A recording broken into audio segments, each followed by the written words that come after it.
ఎన్నికలు సజావుగా సాగేలా భారీగా బందోబస్తు CP Tarun Joshi IPS. Malkajgiri parliament పరిధిలోని పలు రిసెప్షన్ సెంటర్లలో ఎన్నికల ఏర్పాట్లను పరిశీలించారు కమిషనర్. లోక్సభ ఎన్నికల నేపథ్యంలో క్షేత్రస్థాయిలో భద్రతా ఏర్పాట్లను మరియు ఎన్నికల నిర్వహణ ఏర్పాట్లను పర్యవేక్షించడానికి రాచకొండ కమిషనర్ తరుణ్ జోషి సైనిక్పూర్ భవన్స్ కళాశాల, సరూర్ నగర్ ఇండోర్ స్టేడియం, గుర్రగూడలోని స్ఫూర్తి కళాశాల, మేడ్చల్లోని హోలీమేరీ కళాశాలలోని ఎన్నికల ఏర్పాట్లను పరిశీలించారు. అక్కడి strong room, reception centre, counter కేంద్రాలకు సంబంధించిన భద్రతా ఏర్పాట్లను పరిశీలించారు. స్ట్రాంగ్ రూమ్ నిర్వహణ మరియు భద్రతా ఏర్పాట్లు, స్ట్రాంగ్ రూమ్ నుండి కౌంటింగ్ కేంద్రానికి చేరుకునే మార్గంలో తీసుకోవాల్సిన భద్రతా చర్యలు, అక్కడ ఏర్పాట్లు చేయాల్సిన గార్డు వ్యవస్థ గురించి సూచనలు ఇచ్చారు. కౌంటింగ్ ఏజెంట్లు మరియు కౌంటింగ్ అధికారులు కలవకుండా పటిష్టమైన బారికేడ్లు ఏర్పాటు చేయాలని సూచించారు. మెటల్ బారికేడ్ వ్యవస్థ యొక్క ప్రయోజనాలు వివరించి వాటిని ఏర్పాటు చేసేలా ప్రత్యేక సూచనలు ఇచ్చారు. అవసరాన్ని బట్టి పలు వరుసలలో కౌంటింగ్ టేబుల్ మరియు రిసెప్షన్ సెంటర్లు ఏర్పాటు చేయాలని ఆదేశించారు. కమిషనర్ వెంట LB Nagar DCP Praveen Kumar IPS, Malkajgiri DCP Padmaja IPS, ఏసీపీలు మరియు ఇతర అధికారులు ఉన్నారు.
ఎన్నికలు సజావుగా సాగేలా భారీగా బందోబస్తు సిపి తరుణ్ జోషి ఐపీఎస్.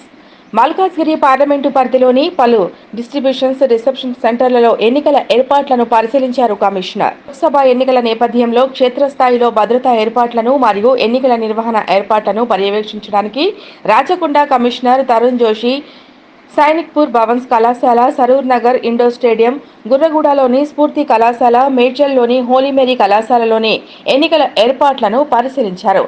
అక్కడి strong room, reception centre, counter కేంద్రాలకు సంబంధించిన భద్రతా ఏర్పాట్లను పరిశీలించారు. స్ట్రాంగ్ రూమ్ నిర్వహణ మరియు భద్రతా ఏర్పాట్లు, స్ట్రాంగ్ రూమ్ నుండి కౌంటింగ్ కేంద్రానికి చేరుకునే మార్గంలో తీసుకోవాల్సిన భద్రతా చర్యలు, అక్కడ ఏర్పాట్లు చేయాల్సిన గార్డు వ్యవస్థ గురించి సూచనలు ఇచ్చారు. కౌంటింగ్ ఏజెంట్లు మరియు కౌంటింగ్ అధికారులు కలవకుండా పటిష్టమైన బారికేడ్లు ఏర్పాటు చేయాలని సూచించారు. మెటల్ బారికేడ్ వ్యవస్థ యొక్క ప్రయోజనాలు వివరించి వాటిని ఏర్పాటు చేసేలా ప్రత్యేక సూచనలు ఇచ్చారు.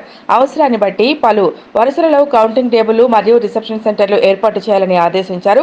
కమిషనర్ వెంట LB Nagar DCP Praveen Kumar IPS, Malkajgiri DCP Padmaja IPS, ఏసీపీలు మరియు ఇతర అధికారులు ఉన్నారు.